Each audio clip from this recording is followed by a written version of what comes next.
ಮನವಿಯಲ್ಲ, ಇದು ಎಚ್ಚರಿಕೆ.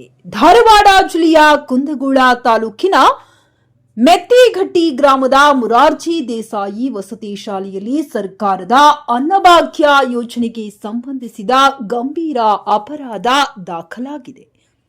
ಇದು ವದಂತಿಯಲ್ಲ, ಇದು ಅಧಿಕೃತ ಪರಿಶೀಲನೆಯಲ್ಲಿ ಪತ್ತೆಯಾದ ಸತ್ಯ.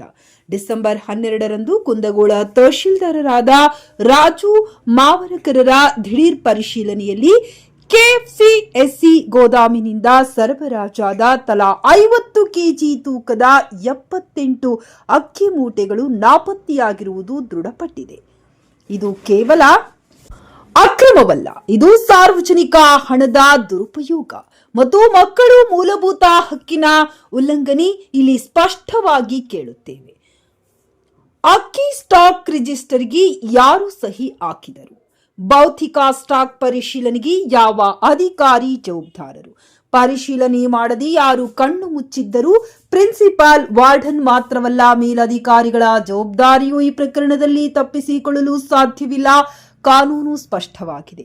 ಅನ್ನಭಾಗ್ಯ ಅಕ್ರಮ, ವಸತಿ ಶಾಲೆ ಮಕ್ಕಳ ಹಕ್ಕು ಉಲ್ಲಂಘನೆ, ಸಾರ್ವಜನಿಕ ಸಂಪತ್ತಿನ ಕಳವು ಇವುಗಳೆಲ್ಲ ಕ್ರಿಮಿನಲ್ ಅಪರಾಧಗಳ ವರ್ಗಕ್ಕೆ ಬರುತ್ತವೆ. ಇನ್ನು ಎಚ್ಚರಿಕೆ ನೀಡುತ್ತೇವೆ, ಈ ಪ್ರಕರಣವನ್ನ ತಕ್ಷಣ ಎಫ್ಐಆರ್, ವಿಭಾಗೀಯ ತನಿಖೆ ಮತ್ತು ಅಮಾನತು ಕ್ರಮಕ್ಕೆ ತೆಗೆದುಕೊಳ್ಳದಿದ್ದರೆ ನಿರ್ಲಕ್ಷ್ಯ ಮಾಡಿದ ಪ್ರತಿಯೊಬ್ಬ ಅಧಿಕಾರಿಯೂ ಈ ಅಕ್ರಮಕ್ಕೆ ಪಾಲುದಾರರಾಗುತ್ತಾರೆ. ಸ್ಥಳೀಯ ಪಾಲಕರು ಮತ್ತು ಸಂಘಟನೆಗಳು ಸ್ಪಷ್ಟವಾಗಿ ಹೇಳಿವೆ, ಕ್ರಮ ಇಲ್ಲದಿದ್ದರೆ ಜಿಲ್ಲಾಧಿಕಾರಿಗಳ ಕಚೇರಿಗೆ ಮುತ್ತಿಗೆ, ರಾಜ್ಯ ಮಟ್ಟದ ಹೋರಾಟ ಮತ್ತು ಕಾನೂನು ಹಾದಿ ಖಚಿತ. ಮುಂದಿನ ದಿನಗಳಲ್ಲಿ ಕ್ರಮ ಕೈಗೊಳ್ಳದಿದ್ದರೆ ನಾಳೆ ಪ್ರಶ್ನೆಗಳನ್ನೇ ಎದುರಿಸಬೇಕಾಗುತ್ತದೆ. Bureau report, Basavaraj, news 24 Kannada, Dharwad. ಅದು ಯಾವ ಕಾರಣದಾಗ ತೆಗೆದಿರೋದನ್ನ ಯಾವ ಎಷ್ಟು ಮಾಡ್ತೀನಿ ಬಂದಿರೋದು ವಿಡಿಯೋ ಮಾಡ್ತಾ ಇಲ್ಲ. ನಾನು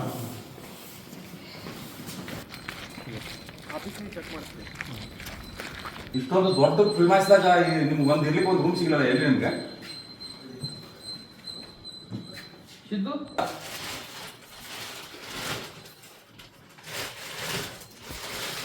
ಇದೆಲ್ಲ ವಿಡಿಯೋ ಮಾಡ್ಕೊ. 9ನೇ ತಾರೀಕಿಗೆ ಸರ್ ಕಂದಾಯ ಇಲಾಖೆಯಿಂದ ಒಂದು ಸ್ವಲ್ಪ 6 ಪೂರೈಕೆದಾರರಿಗೆ ಸರ್ ಒಂದು ಬಿಲ್ಲನ್ನು ಪಾಸ್ ಆಗ್ತದೆ ಸರ್. ಅದು ಏನೋ 120 ಕ್ವಿಂಟಲ್ ಅಕ್ಕಿ ಮತ್ತು 60 ಕ್ವಿಂಟಲ್ ಗೋಧಿನ ಇಲ್ಲೇ ರವಾನೆ ಮಾಡ್ಬೇಕಂತಂದು ಅದು 9ನೇ ತಾರೀಕಿಗೆ ನಂತರ ಸರ್ 10ನೇ ತಾರೀಕಿಗೆ 4 ವಾಹನದಾಗ ಇಲ್ಲೇ ಕುಂದಗೋಳ ಪಟ್ಟಣದಿಂದ ಮತ್ತಿಗಟ್ಟಿಗೆ ಬರ್ಬೇಕಾಗಿತ್ತು ಸರ್. ಅದು ಅದ್ರಾಗ 3 ಗಾಡಿ ಅಷ್ಟೇ ಬಂದವು ಸರ್. ಅವು ಬಂದು ಇನ್ನೊಂದು ಗಾಡಿ ಅದು ಮಿಸ್ಸಿಂಗ್ ಆಗಿತ್ತು ಸರ್. ಅದನ್ನು ಮಿಸ್ಸಿಂಗ್ ಆಗಕ್ಕೆ ಯಾರು ಕಾರಣಕರ್ತರು ಅನ್ನೋದು ನಮ್ಗೆ ಇನ್ನೂವರೆಗೂ ತಿಳಿದಿಲ್ಲ. ಮಿಸ್ಸಿಂಗ್ ಆಗತ್ತೆ ಸರ್. ಅದು ಈಗ ಅವರೋ ವರದಿ ಕೊಟ್ಟಾರ. ಈಗ ಅವರು ಪ್ರಿನ್ಸಿಪಾಲ್ರ ಸರ್, ಈ ನಮ್ಮ ಮುರಾರ್ಜಿ ದೇಸಾಯಿ ವಸತಿ ಶಾಲೆಯ ಪ್ರಿನ್ಸಿಪಾಲ್ರ ವರದಿ ಕೊಟ್ಟರು. ಅವರು 3 ಗಾಡಿ ಬಂದಿದ್ದು ನಿಜ, ಇನ್ನೊಂದು ಗಾಡಿ ಬಂದಿಲ್ಲ ಅಂತ ಕೇಳಿದ್ರು. ತಹಸೀಲ್ದಾರ್ ಬಂದು ಇಲ್ಲೇ ರೈಡ್ ಮಾಡಿದ ಸರ್. ಇಲ್ಲ ಇನ್ನೊಂದು ಗಾಡಿ ಬಂದಿಲ್ಲ ಅಂತಂದಾಗ ಪೂರ್ತಿ ಅದನ್ನೆಲ್ಲ ಎಷ್ಟು ಆಯ್ತಂದ್ರೆ ಅವರ ಮುಖಾಂತರ ಆಗಲಿ ಅಥವಾ ನೀವೇ ತಾಲೂಕು ದಂಡಾಧಿಕಾರಿಗಳಿದ್ದೀರಿ, ನಮ್ಮ ಮೇಲೆ ನಿರ್ದಾಕ್ಷಿಣ್ಯವಾಗಿ ಕಾನೂನು ಕ್ರಮ ನಮ್ಮ ಮೇಲೆ ತಗೋಬಹುದು. ನಾವು ಸುಳ್ಳು ಆರೋಪ ಮಾಡಿ ತಹಸೀಲ್ದಾರ್ ಇವತ್ತೇನಾದ್ರು ಪರಿಶೀಲನೆ ಮಾಡಿ ತಹಸೀಲ್ದಾರ್ ಅವರು ಪ್ರಶ್ನೆ ಮಾಡಿ ಸರ್ ಎಲ್ಲ ವರದಿ ತೊಗೊಂಡಿದ್ದಾರೆ ಸರ್. ಈಗ ವರದಿ ತೊಗೊಂಡು ಮತ್ತು ಆಹಾರ ನಿರೀಕ್ಷಕರು ಅವ್ರನ್ನೂ ಕಳಿಸ್ಕೊಟ್ಟಿದ್ರು. ಇವಾಗ ಅವರು ಬಂದು ಅವ್ರದ್ದು ವರದಿ ತೊಗೊಂಡು ಹೋಗಿದ್ದಾರೆ ಸರ್. ಒಂದು ಲೆಟ್ರನ್ನು ಅವ್ರ ಕಡೆದ ತೊಗೊಂಡಿದ್ದಾರೆ ಸರ್. ಇವರು ಅಂತಂದ್ರೆ ಇಲ್ಲಿ ಅಕ್ರಮವಾಗಿದ್ದು ಸುಮಾರು ಒಂದು 50ರಿಂದ 60 ಕ್ವಿಂಟಲ್ ಇನ್ನೂ ಹೆಚ್ಚಿಗೆ ಆಗ್ಬೋದು ಸರ್ ಅಕ್ಕಿ ಇಲ್ಲ, ಮತ್ತು 30ರಿಂದ 40 ಕ್ವಿಂಟಲ್ ಗೋಧಿ ಇಲ್ಲ. ಅದು ತಹಸೀಲ್ದಾರ್ ಅವರು ಏನು ಸರ್ ಉಳಿದಿದ್ದೆಲ್ಲ ವ್ಯವಸ್ಥೆ ಐತಿ. ಉಳಿದಿದ್ದೆಲ್ಲ ಇಲ್ಲ ಐತೆ ಸರ್. ಅದ್ರ ವಾಶ್ರೂಮ್ ಗೀಶ್ರೂಮ್ ಮತ್ತು ಆ ವ್ಯವಸ್ಥೆ ಯಾವುದು ಸರಿ ಇಲ್ಲ ಸರ್. ಇಲ್ಲೇನಾಗ್ಬಿಟ್ಟೈತೆ ಅಂತಂದ್ರೆ ಸರ್, ಯಾರ ಮಕ್ಕಳಾದ್ರೆ ನಮಗೆ ನಮ್ಮ ಲೆಕ್ಕ ಇವತ್ತು ಸ್ವತಃ ಪ್ರಿನ್ಸಿಪಾಲ್ರು ಮತ್ತು ವಾರ್ಡನ್ ಅವರು ಇಲ್ಲಿ ಪಾಲಿಸ್ತಾರೆ ಅಷ್ಟೇ. ಮತ್ತು ಈ ಥರ ಆದ್ರೆ ಮಕ್ಕಳಿಗೆ ಯಾವ ಥರ ಇದನ್ನು ಮಾಡ್ತಾರೆ?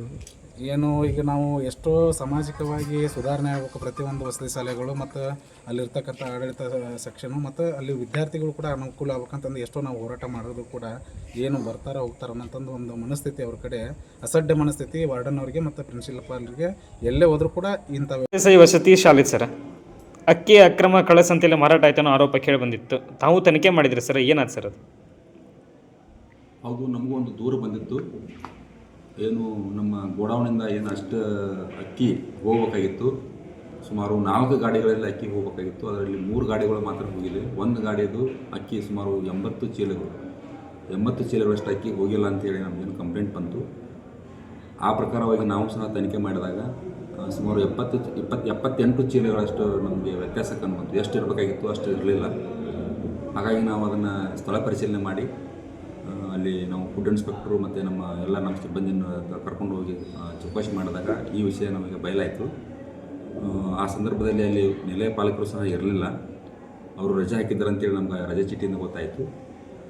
ತದನಂತರ ನಾವು ಅದನ್ನು ಎಂಕ್ವೈರಿ ಮಾಡ್ಕೊಂಡು ರಿಪೋರ್ಟ್ ಮಾಡ್ಕೊಂಡು ಬಂದಿದ್ವಿ. ಅದನ್ನು ನಾವು ಮಾನ್ಯ ಜಿಲ್ಲಾಧಿಕಾರಿಗಳು ಹಿಂದುಳಿದ ವರ್ಗಗಳ ಕಲ್ಯಾಣ ಇಲಾಖೆಗೆ ನಾವು ವರದಿ ಮಾಡಿದ್ವಿ. ಎಷ್ಟು ಪ್ರಮಾಣದ ಅಕ್ಕಿಯ ವ್ಯತ್ಯಾಸ ಇತ್ತಲ್ಲ ಅದನ್ನು ಅಷ್ಟನ್ನು ವರದಿ ಮಾಡಿದ್ವಿ.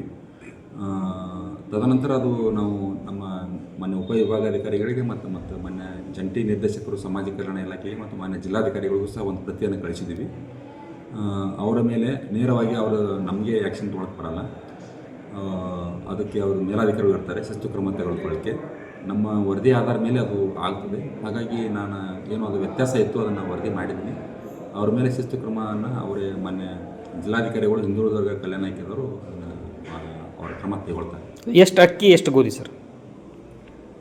ಗೋಧಿ ಕರೆಕ್ಟಾಗಿತ್ತು. ಗೋಧಿಯಲ್ಲಿ ಏನೂ ವ್ಯತ್ಯಾಸ ಇರಲಿಲ್ಲ. ಅಕ್ಕಿ ಮಾತ್ರ 78 ಚೀಲಗಳಷ್ಟು ವ್ಯತ್ಯಾಸ ಇತ್ತು. ನಾವು ಸ್ಥಳ ತನಿಖೆಗೆ ಹೋದಾಗ ವ್ಯತ್ಯಾಸ ಕಂಡು ಬಂದಿದ್ದು 78 ಚೀಲಗಳು ಅಕ್ಕಿ. ಈಗ ವಾಪಸ್ ಸಿಗ್ತೇನೆ ಸರ್ ಅಕ್ಕಿ ಇಲ್ಲ? ತದನಂತರ ಬಂದರವರು